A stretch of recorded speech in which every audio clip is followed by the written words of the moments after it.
누가복음 2장 1절로 7절 말씀입니다. 누가복음 2장 1절로 7절 말씀입니다. 다 한번 함께 찾아와 보겠습니다. 우리 신약성경 누가복음 2장 1절로 7절 말씀입니다.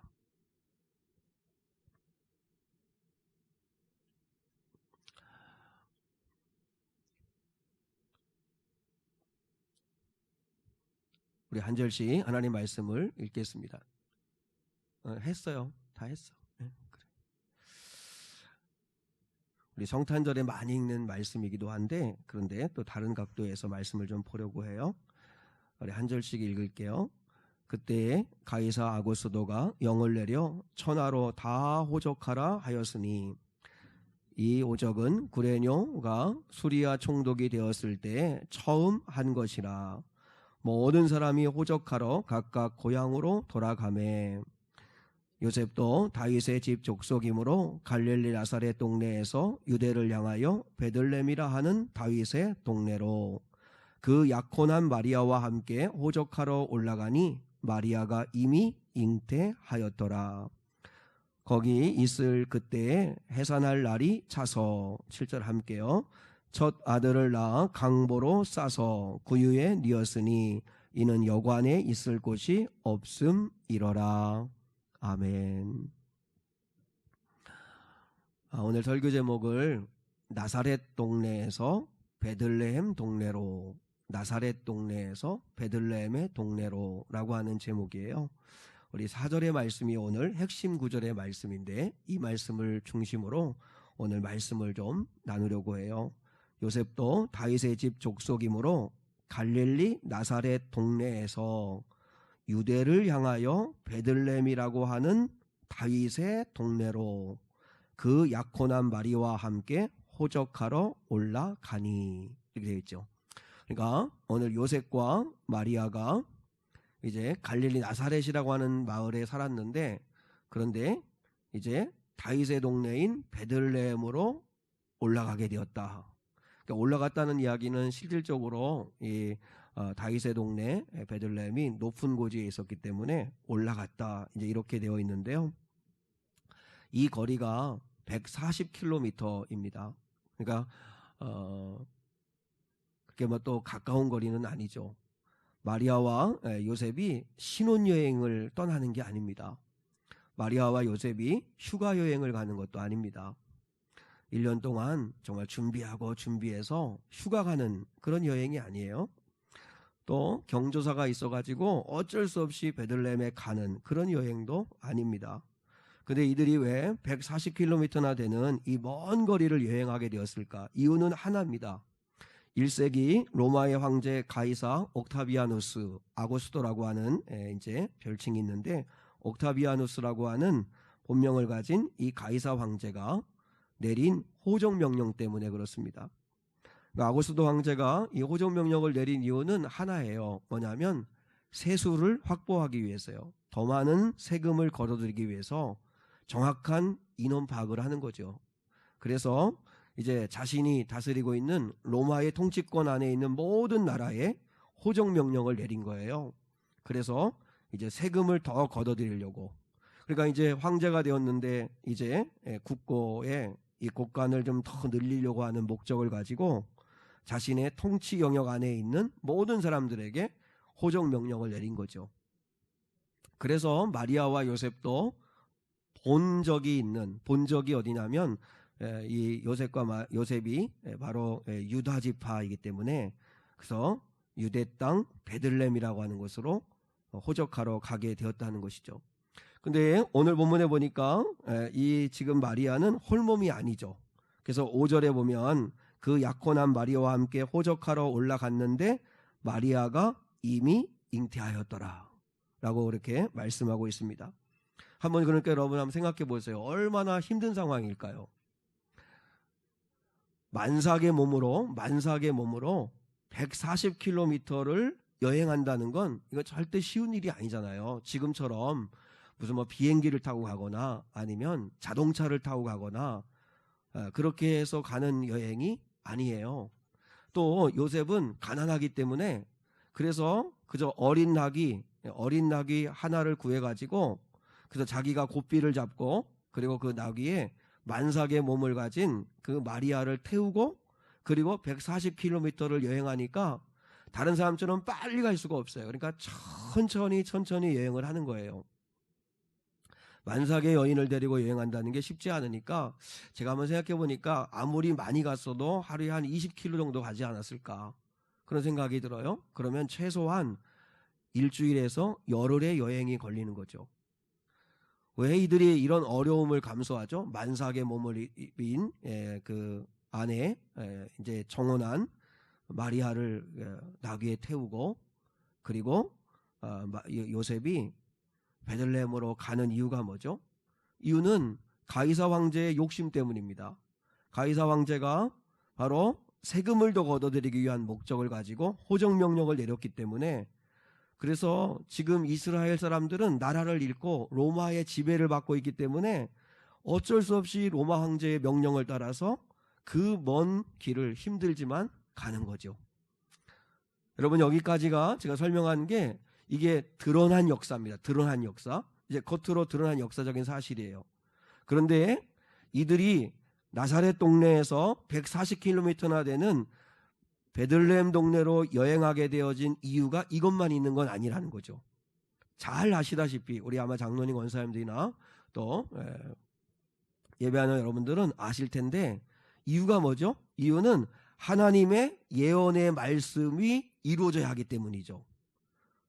예수님이 오시기 700년 전에 미가라고 하는 선지자가 미가서 5장 2절에서 예언을 했죠.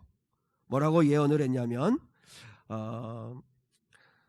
예수님 오시기 700년 전에 미가 선지자가 우리가 잘 아는 말씀이에요. 베들레헴 에브라다야 너는 유다 족속 중에 작을지라도 이스라엘을 다스릴 자가 내게로 나올 것이라. 그의 근본은 상고의 영원에 있느니라. 그러니까 미가 선지자가 700년 전에 예언을 했어요. 베들레헴에서 메시아가 날 것이라고 예언을 했어요. 그 말씀대로라면 마리아는 반드시 베들레헴에서 아기를 낳아야 되는 거예요. 왜냐하면 가브리엘 천사를 통해서 자신이 성령으로 잉태될 거고 그리고 그 잉태된 그 아이는 바로 인류를 구원할 예수고 그리스도가 될 것이고 그리고 그는 임마누엘로 이 땅에 오시는 거라고 바로 자신이 예언을 받았고 사명을 받았기 때문에 그걸 마리아는 잘 알고 있었기 때문에 유대 땅 베들레헴에서 그 아이가 태어나야만 되는 거죠. 그러니까 요셉과 마리아는 갈릴리 나사렛 동네에서 140km 거리에 있는 유대 땅 베들레헴으로 와서 아기 예수를 낳은 것은 자신들이 계획한 건 아니죠. 그런데 바로 그 당시에 천하를 호령하고 있는 가이사 아구스도가 명령에 따라서 움직인 것이지만 알고 보면 하나님의 예언이 이루어지는 과정이었던 것이죠. 그러니까 이 사건을 통해서 제가 깨달은 게 뭐냐면 2020년도를 보내면서 2021년도를 맞이하는 우리들이 붙들어야 할 하나님의 말씀이 이게 아닐까 하는 생각을 한 거예요. 나사렛이라고 하는 것이 뭘까요? 나사렛은 지금 우리가 살아가는 이 세상이라고 말할 수 있어요. 이 땅, 내가 지금 서 있는 이 자리. 그런데 우리는 예수님을 믿는 자로 구원받은 자로 부름받고 선택받은 이상 내가 반드시 우리가 이루어야 할 그리고 가야 할 그리고 순종해야 할 이루어내야 할 베들레헴이라는 것이 있다는 거죠. 베들레헴이 우리에게 다 주어져 있다는 거예요. 그게 사명일 수도 있고 아니면 어렵지만 나사렛에서 순종을 해서 이뤄내는 거죠. 왜냐하면 마리아와 요셉도 반드시 미가 선지자가 예언한 유대 땅 베들레헴이라는 동네에서 메시아가 날 것이라고 하는 그 예언의 말씀을 이루기 위하여 만삭의 몸이지만 힘들지만 가이사 황제의 명령에 따르는 것이지만 그럼에도 불구하고 그 숨겨진 곳에 하나님의 뜻이 이루어지고 있다는 걸 알고 힘들지만 그 여행길을 택한 것처럼 우리도 바로 반드시 나사렛에서 베들레헴에 이르는 사명을 이루거나 순종하거나 아니면 하나님의 말씀을 이루는 삶을 살아야 한다는 것이죠. 그래서 나사렛 동네에서 반드시 우리가 베들레헴 동네로 가는 이 여정을 생각하면서 우리가 세 가지를 깨달았으면 좋겠다는 것입니다. 간단하게 첫 번째는 인생은 투트랙이라는 것을 기억해야 한다는 것입니다. 투트랙이라고 하는 말이 뭐냐면 이거 뭐 경영학에서도 사용하고, 그러니까 우리가 이렇게 육상 경기할 때 트랙 있잖아요. 트랙이 있는데 트랙이 하나만 있는 게 아니라 2개, 3개, 4개 이렇게 있을 수 있는데, 그런데 인생이라고 하는 건 투트랙이라는 거죠. 투트랙. 그러니까 어떤 경영에서도 어떤 사업을 하거나 어떤 계획을 세웠을 때 한 가지 목적만 세우는 게 아니라 그 한 가지 목적을 이루면서 동시에 또 이루어야 할 또 하나의 목적을 가지고 있는 것을, 그래서 투트랙으로 접근한다, 이렇게 이야기를 해요. 그런 것처럼 우리 인생의 삶에서도 겉으로 드러나는 것이 있고 보이는 게 있다면 보이지 않는 다른 면이 있다는 거, 그래서 인생은 투트랙이라는 것입니다. 오늘 본문에 보세요. 본문의 1절에 보면 1절에 그때에 가이사 아고스도가 영을 내려 천하로 다 호적하라 하였으니, 여기서 그때라고 하는 말씀은 가이사 황제가 생각할 때, 옥타비아누스라고 하는 이 황제가 생각할 때, 이때가 제일 좋은 때다. 요때에 호적 명령을 내려가지고 세금을 더 왕창 걷어들여야겠구나. 이제 이렇게 자기 나름대로 의지를 가지고 그때 결정을 한 거예요. 근데 그때라고 하는 그 때가 헤메라라는 말이에요. 때라고 하는 말은 여러분 잘 아시지만 크로노스라는 헬라어가 있고 카이로스라는 헬라어가 있어요. 카이로스가 하나님의 때잖아요. 크로노스는 우리 시간표를 말하는 거고, 근데 또 하나의 때가 있어요. 그게 헤메라예요. 헤메라. 헤메라는 뭐냐면 인간이 자기 의지를 가지고 결정을 하는 건데 동시에 거기에 하나님의 의지도 들어가 있을 때, 그게 헤메라라고 하는 뜻을 가지고 있어요. 그러니까 무슨 말이냐면 가이사 왕제가 이때다라고 생각하고 호적명령을 내렸지만 하나님도, 그게 바로 배후에서 하나님이 그렇게 가이사 왕제를 의지를 가지고 움직이셨다는 뜻이에요. 헤메라라고 하는 그때, 그러니까 하나님도 일하신 때였다는 거죠. 겉으로 볼 때는 가이사 황제가 천하를 호령하는 것 같아요. 가이사 황제 말대로 마리아와 요셉도 어쩔 수 없이 나사렛 동네에서 베들레헴으로 가는 것 같아요. 근데 그 가이사 황제를 통해서 하나님은 일하고 계시다는 걸 우리가 볼 수 있어야 한다는 거예요. 하나님은 뭐예요? 가이사 황제를 통해서 미가서 5장 2절을 이루고 계시는 거잖아요. 그러므로 우리가 눈에 보이는 황제만 보면 안 되고, 눈에 보이지 않지만 배후에서 역사하시고 일하시는 하나님의 손길을 볼 수 있어야 한다는 것입니다. 그게 투트랙으로 보는 거라는 거예요. 인생을 볼 때도 투트랙으로 봐야 한다는 거예요. 여러분 요셉 잘 알잖아요. 요셉. 겉으로 드러나 있는 요셉의 한 면이 뭐죠? 형들한테 미움받아요. 그리고 형들이 죽이고 싶을 만큼 요셉을 미워했어요. 그리고 실제 죽이려고 했어요. 미수에 그쳤어요. 그러니까 안 되니까 결국 요셉을 노예로 팔아버렸어요. 노예로 팔았어요. 그래서 보디발의 노예가 됐어요. 근데 보디발의 노예에서 좀 안정될 만한데 보디발의 아내의 유혹을 뿌리치는 일로 강간미수범이라고 하는 누명을 쓰고 옥살이를 하게 돼요. 감옥에 가게 돼요. 한번 생각해 보세요. 너무너무 억울하죠. 형들 너무너무 밉겠죠. 그런데 이게 전부일까요? 절대 이게 전부가 아니라는 거예요. 성경이 말하는 건 뭐냐면 하나님이 미리 요셉을 애굽으로 보내셨다고 말씀을 하시는 거예요.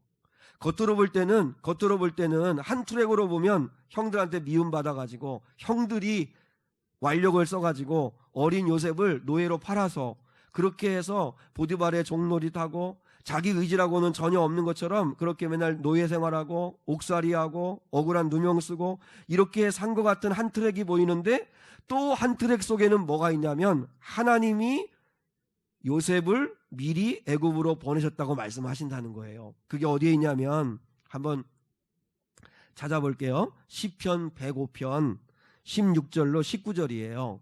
우리 구약성경 879면이에요. 879면 시편 105편 우리 이제 가정에서 온라인으로 예배드리시는 분들도 한번 꼭 찾아보면 좋겠어요. 아이들과 함께 시편 105편 16절로 19절 말씀이에요. 자, 같이 한번 읽을게요. 시작. 그가 또 그 땅에 기근이 들게 하사 그들이 의지하고 있는 양식을 다 끊으셨도다. 그가 한 사람을 앞서 보내셨으며 요셉이 종으로 팔렸도다. 그의 발은 착고를 차고 그의 몸은 쇠사슬에 매었으니 곧 여호와의 말씀이 응할 때까지라. 그의 말씀이 그를 단련하였도다. 여기서 그는 하나님이시죠. 하나님이 그 애굽뿐만 아니라 그 가나안 땅에 양식을 끊으셨다는 거예요. 기근이 들었잖아요. 기근이. 근데 기근으로 인해 가지고 가나안 땅에 더 이상 이스라엘 백성들이 살 수 없을 만큼 그렇게 어려울 때가 있는데, 그때를 위해서 하나님이 한 사람을 앞서 보내셨다는 거예요. 요셉이 종으로 팔렸도다. 근데 하나님이 그 요셉을 앞서 애굽으로 보내는데 꽃가마 태우고 그리고 의기양양하게 개성장군처럼 간 게 아니라 요셉이 종으로 팔렸도다. 그의 발은 착고를 차고 그의 몸은 쇠사슬에 매었으니 곧 여호와의 말씀이 응할 때까지라. 그의 말씀이 그를 단련하였도다. 보세요. 한 트랙 겉으로 볼 때는 형들이 요셉을 애굽으로 보낸 것 같지만, 그러나 또 한 트랙 보이지 않는 하나님의 눈으로 보면 요셉을 하나님이 그곳으로 보내셨다는 거죠. 왜요? 구원을 위해서. 그래서 나중에 요셉도 고백해요. 형들을 만났을 때 형들이 나를 이곳으로 보낸 게 아니라 하나님이 나를 당신들보다 먼저 이곳에 보내셨습니다 라고 그렇게 고백을 해요. 이게 여러분 인생을 투트랙으로 보는 거라는 거예요. 예수님의 십자가의 죽으심을 한번 여러분 생각해 보세요. 가룟 유다가 예수님을 배반했어요. 얼마나 예수님 마음이 아프셨을까요?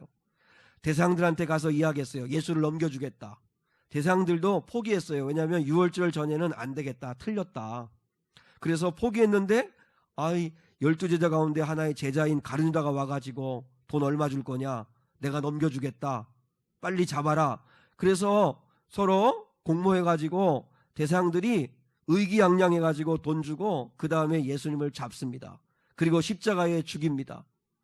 대상들은, 그리고 또한 서기관들 바리새인들은 예수를 죽인다고 의기양양하고 그리고 정말 눈에 가시 같은 예수를 제거하니까 너무 속이 시원하고 좋았겠죠.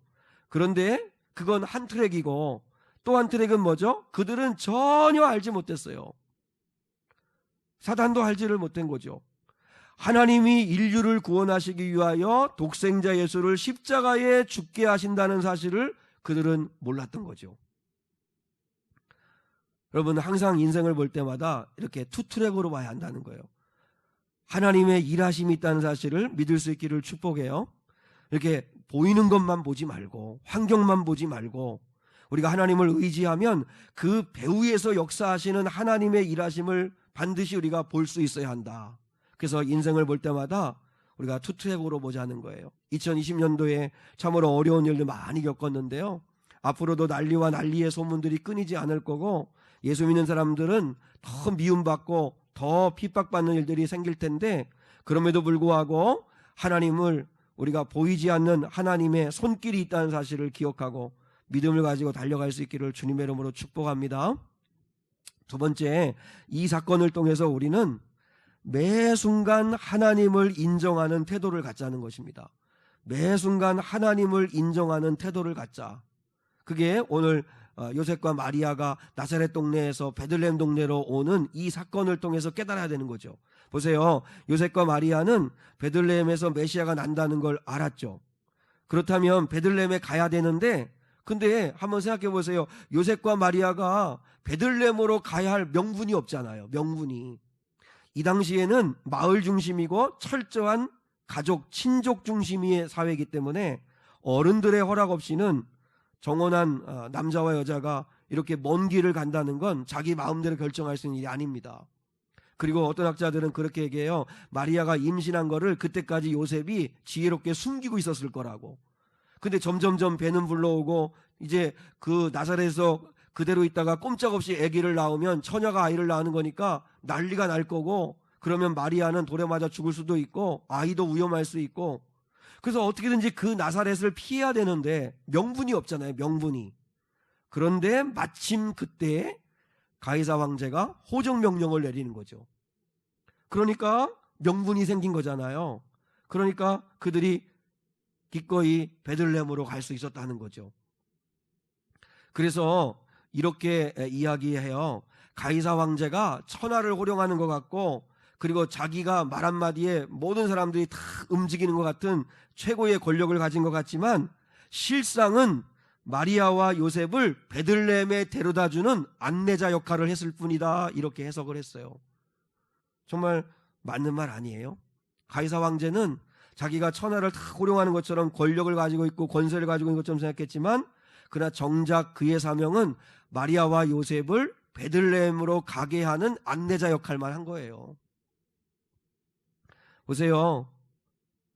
이게 하나님의 일하심의 역사라는 거죠.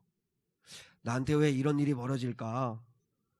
다 이해되지 않는 일들이 우리 가운데 많이 있을 수 있지만, 우리가 하나님을 의지한다면 반드시 헤매라, 그때에 맞는 하나님의 은혜가 우리에게 주어진다는 것이에요. 문전사님이라고 있는데 우리 교회에서 잠깐 있었고, 이제 지금은 이집트 선교사로 그 가족 4식구가 나가 있어요. 근데 성탄절을 맞아가지고 인사 카톡이 왔는데, 그 내용은 이런 거예요. 한 해를 정리하며 돌아보니 마침 그때라는 문구가 가장 많이 생각나며 그분의 카이로스 시간을 보냈다는 것을 알게 되었어요. 마침 그때 공항이 폐쇄되고, 그러니까 요르단 선교사였었잖아요. 근데 요르단으로 그렇게 들어가려고 해도 계속 막히고 마침 그때 공항이 폐쇄되고, 마침 그때 공항이 열리고, 마침 그때 하나님은 이곳으로 우리를 인도하셨습니다. 마침 그때 늘 임마누엘 하시는 하나님 아버지, 그분이 우리의 길을 인도하심을 감사하고 있습니다. 이게 카톡으로 보내온 인사였어요. 그러니까 한마디로 말해서 2020년도 한 해를 돌아보면서 마침 그때라고 하는, 자기들이 지금 이집트 선교사로 와 있는 이 자체를 생각해 보니까 모든 게 다 자신들의 계획과 꿈, 자기들의 의도와는 상관없이 하나님의 일하심을 경험하게 되었다는 거죠. 하나님의 자녀들에게 벌어지는 사건 속에는 반드시 하나님의 카이로스가 있습니다. 마침 그때의 은혜가 있다는 거죠. 우리 예전에 룻기에 대한 설교를 제가 한 적이 있는데, 그때에 룻이 우연히 이삭을 주우려고 밭을 향해서 헤매고 가다가 보아스의 밭으로 갔는데, 마침 보아스가 그 밭에 오게 되었잖아요. 그래서 보아스와 룻이 만남을 갖게 되고, 그러니까 우연 같지만 그러나 너무나 정확하게 하나님의 일하심이 있었다는 걸 우리가 말씀을 통해 확인한 적이 있었는데, 뭐 하도 옛날이어가지고 다 까먹었겠죠, 그죠? 우연 같지만 그때 마침의 은혜는 반드시 있다는 거예요. 근데 그 은혜는 누구에게 주시는 거냐면, 하나님을 매 순간 의지하고 하나님을 매 순간 인정하는 자들에게 그런 은혜를 주신다는 거예요. 룻이 믿음으로 모압에 왔잖아요. 믿음으로 시어머니를 모시는 마음으로 따라왔잖아요. 그리고 하나님께 그날도 기도하고 아마 길을 나섰을 거예요. 자기는 베들레헴에 대해서, 그 유대 땅에 대해서 뭐 지리적으로 모르잖아요. 모압에 살던 여인이니까. 룻은 이민 온 거잖아요, 어떻게 보면. 근데 어느 밭으로 가야 될지, 이삭 죽기 같은 건 왜 하는 건지도 모르지만, 그럼에도 불구하고 그날 아침에 하나님께 기도하고 갔을 거예요. 하나님, 제가 시어머니를 모셔야 되고 우리도 가난하지만 먹고 살아야 되고, 하나님 오늘 나의 길을 인도해 주세요. 하나님 어디로 가야 할지 모르나 주님 저희를 도와주세요.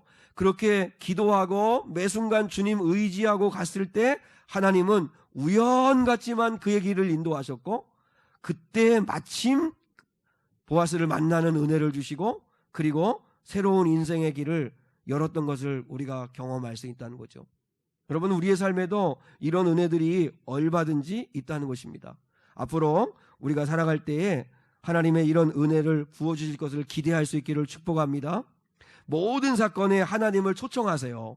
여러분이 어떤 어려움을 만나거나 힘든 일을 만났을 때 하나님을 그 순간에 인정하세요. 그 순간에 하나님이 함께 있다는 것을 인정하고, 그리고 매 순간 하나님의 은혜를 구하세요. 그러면 우연 같지만 마침 그때의 은혜가 반드시 우리에게 임한다는 거예요. 그게 마리아와 요셉에게 부어주셨던 은혜예요. 마지막 세 번째는 나사렛에서 베들레헴까지 가는 이 길에 사명자의 길은 결코 순탄하지 않다는 거예요. 마리아와 요셉이 사명을 받았잖아요. 이제 마리아와 요셉을 통해서, 특히 마리아의 몸을 통해서 성령으로 잉태되어 아들을 얻을 건데 그의 이름을 예수라 하라, 임마누엘이라 하라. 그리고 그가 그리스도가 되어서 우리 인류를 구원할 구원자가 될 것이라는 그 사명을 마리아와 요셉이 받았어요. 근데 그 사명을 받았는데 아까도 말했지만 사명자인 요셉의 길도 마찬가지고 꽃길이 아니에요. 사명자의 길은 순탄하지 않다는 사실을 인정해야 돼요. 우리가 이 땅에서 예수님을 믿고 살아가는 그리스도인으로서의 삶을 산다는 건 결코 길이 순탄하지 않다는 사실을 인정해야 돼요. 성경에 보세요. 성경의 사명자들의 길은 하나같이 순탄하지 않아요. 왜 그럴까요? 다 방해와 저항을 만나게 된다는 거죠. 바울의 인생길을 한번 보세요. 아시아로 가고 싶었어요. 아시아에 가서 복음을 전하고 싶었어요. 뭐 놀러 가는 것도 아니고 아시아에 가서 복음 전하고 싶었는데 근데 계속 길이 막혀요. 결국은 유럽으로 왔어요. 그리스로 왔어요. 근데 그리스로 왔는데 머물 곳도 없어요. 가까스로 루디아라고 하는 여인을 만나가지고 그래서 빌립보 교회를 시작하게 되었어요.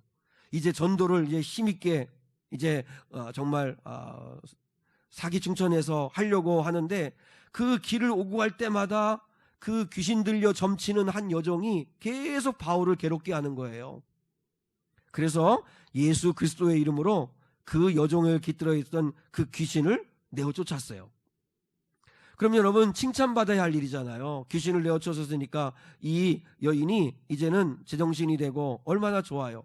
근데 그 여종의 주인들이 자기 수입이 끊어지니까 그 여종을 통해 점쳐가지고 돈을 벌었는데 근데 이제 그 여인의 신기가 사라지고 나니까 이제 바울을 그 군중들을 선동해가지고 바울을 고발을 한 거예요. 근데 그 당시에 이 관리들이 아마 이 무당의 이 주인들한테 뇌물을 받고 그랬는지 모르겠지만 어떤 관계 속에 어떤 있었는지 모르겠지만 공정한 재판도 하지 아니하고 바울의 옷을 벗기고 그리고 많이 때립니다. 그리고 빌립보 지하 감옥에 가둬놓고 손과 발을 착고에 꽉 묶어버리고. 그러니까 한번 생각해 보세요. 바울 입장에서는 정말 억울한 일이죠. 정말 억울한 일이에요. 근데 그 일로 인해 가지고 그 바울을 지켰던 빌립보 감옥의 간수의 집안 모든 식구들이 예수를 믿게 돼요. 예수를 믿게 돼요. 바울은 매우 기뻐합니다. 참 바울은 어떻게 보면 정신 나간 사람 같을 수도 있어요. 오히려 예수 때문에 복음 전한다는 이유 때문에 그렇게 고난을 받는데도 근데도 불구하고 자신들로 인해 가지고 예수 믿게 되었다는 이유 때문에 너무너무 기뻐하는 거예요. 바울이 기뻐한 게 뭔지 아세요? 바울이 빌립보 감옥에서 한밤중에 신라와 함께 기도하고 찬송했더니 갑자기 지진이 일어나서 옥토가 흔들리고 옥문이 열리고 그리고 손과 발을 묶었던 착고가 저절로 풀어지고 그래서 자유함을 얻고 그래서 감옥에서 나오게 되었다. 그런 걸로 기뻐하지 않아요. 바울은 아예 그 자리를 지키고 있어요. 도망가지도 않고. 그리고 바울이 진짜 기뻐한 건 뭐냐면 바로 복음을 듣고 예수님에 대한 이야기를 듣고 바울의 그 간수의 그 가족들이 다 예수를 믿은 그것 때문에 너무 기뻐해요. 저는 여기서 한 가지 깨달았어요. 사명자의 기쁨이 뭘까? 사명자의 기쁨은 내가 성공하는 게 아니에요. 내가 잘 되는 게 아니에요. 내가 잘 먹고 잘 사는 게 아니에요. 사명자의 기쁨은 나를 통해서 하나님의 말씀이 이루어질 때 기뻐하는 게 사명자라는 거예요. 우리 장로님도 계시고 원사님도 계시고 우리 기훈지도 있고 또 우리 청년들도 있고 근데 우리들의 기쁨은 우린 다 사명자로 그리스도인으로서 부름받은 자들인데 사명자의 길은 어차피 순탄하지가 않아요. 다 어려움이 있어요. 우리의 진짜 기쁨은 이 땅에서 성공하는 것에 두면 안 돼요. 오히려 나를 통해서 하나님의 뜻이 이루어지고 하나님의 말씀이 이루어지는 것에 기쁨을 얻을 때 그게 진정한 사명자라는 거죠. 마리아와 요셉의 기쁨이 그거였어요. 보세요. 마리아가 얼마든지 원망할 수 있어요. 만삭의 몸인데 140km나 여행을 해야 되니까 낮에 그 뜨거운 태양 아래 밤에는 또 서늘한 그 기온에 그리고 베들레헴까지 왔는데 오늘 보세요. 7절에 여관에 방이 없어요. 세상에 그래도 메시아가 나야 되는데 베들레헴에 마리아와 요셉이 머물 곳이 없어가지고 마국간에 머물러요. 마국간 말들이 머물렀던 그곳에 깨끗한 집을 깔고 거기에 천을 깔고 거기에서 그냥 가까스로 야영만 면하는 거예요. 찬 이슬만 면하는 거예요. 얼마나 바람이 솔솔 들어오고 얼마나 서늘하고 얼마나 초라하고 얼마나 그랬을까요? 근데 마리아와 요셉은 어디에도 원망하는 모습이 없어요. 낙심했다는 마음이 없어요. 왜 그렇죠? 사명자니까. 왜냐하면 자신은 지금 무슨 사명을 이루는 거예요? 베들레헴에 와서 메시아를 낳아야 되는 그 미가서 5장 2절에 그 사명을 이루는 자였기 때문에 절대로 낙심하거나 또 실망하지 않았다는 거죠. 여러분, 사명자의 길은 순탄하지 않습니다. 그럼에도 불구하고 거기에 영광이 있다는 사실을 믿는 저와 여러분 될 수 있기를 주님의 이름으로 축복합니다. 우리는 2020년도에 경험했습니다. 인간은 한 치 앞도 내다볼 수 없는 연약한 존재구나 하는 걸 깨달았습니다. 그렇다면 2021년도는 어떻게 살아야 될까요?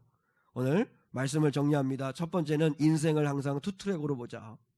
보이는 것만 보고 낙심하고 환경만 보고 낙심하고 그러지 말고 보이지 않지만 신실하게 일하시는 하나님을 볼 수 있는 그런 믿음의 눈을 훈련하여서 갖자. 그리고 두 번째, 하나님을 내가 인정하는 한, 매 순간 범사에 하나님을 모셔드리는 한, 하나님을 생각하고 그분의 은혜를 구하는 한, 마침 그때의 은혜가 반드시 우리에게 있다는 사실을 믿을 수 있기를 축복해요.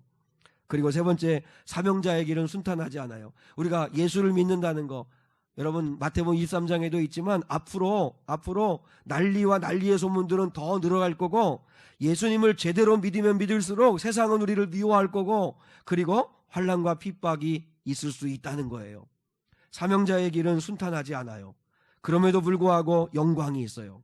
왜냐하면 우리는 나를 통해 하나님의 말씀이 이루어지는 것이 그게 기쁜 거고, 내가 이 세상에서 성공하고 잘 먹고 잘 살고 나를 드러내는 게 아니라 나를 통해 하나님을 드러내고 나를 붙들어 쓰시는 주님을 드러낼 때 우리는 거기에 기쁨이 있고 영광이 있고 상급이 있다는 사실을 믿는 저와 여러분 될 수 있기를 주님의 이름으로 축복합니다.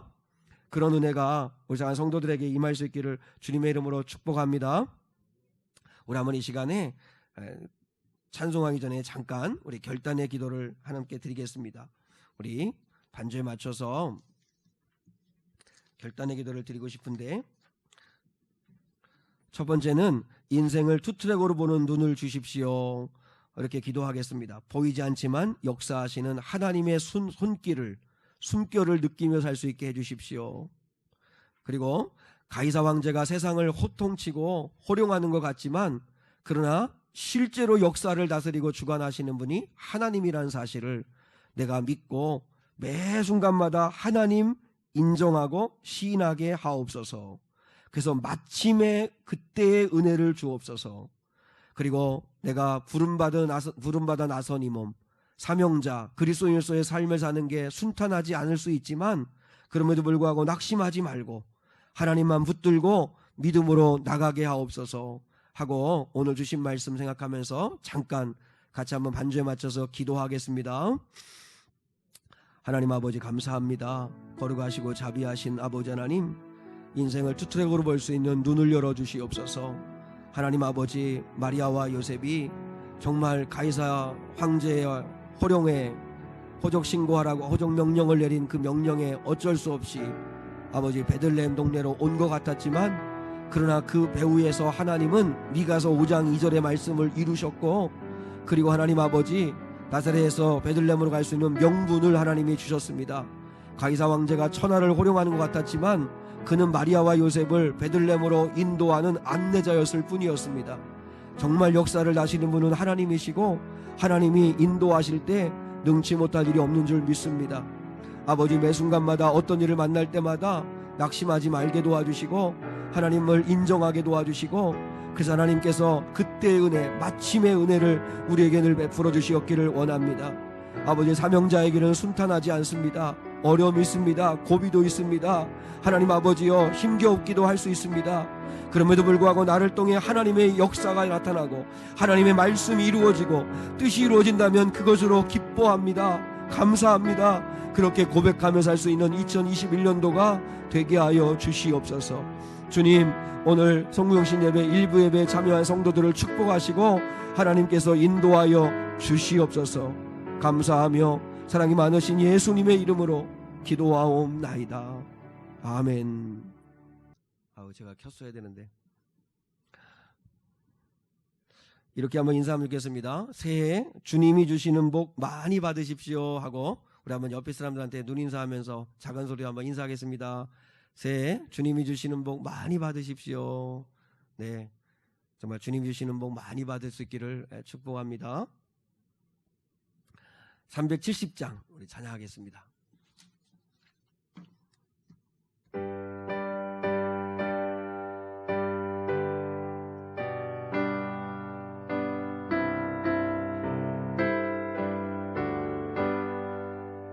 주 안에 있는 나에게 간 근심 있으랴 십자가 밑에 나아가 내 짐을 풀었네. 주님을 찬송하면서 할렐루야 할렐루야 내 앞길 멀고 험해도 나 주님만 따라가리. 그 두려운 위협하여 내 기도 되었고 전날의 한숨 변하여 내 노래 되었네. 주님을 찬송하면서 할렐루야 할렐루야 내 앞길 멀고 험해도 나 주님만 따라가리. 내 주와 맺은 언약은 내 주와 맺은 언약은 영불명하시니 그 나라 가기까지는 늘 보시네. 주님을 찬송하면서 할렐루야 할렐루야 내 앞길 멀고 험해도 나 주님만 따라가리.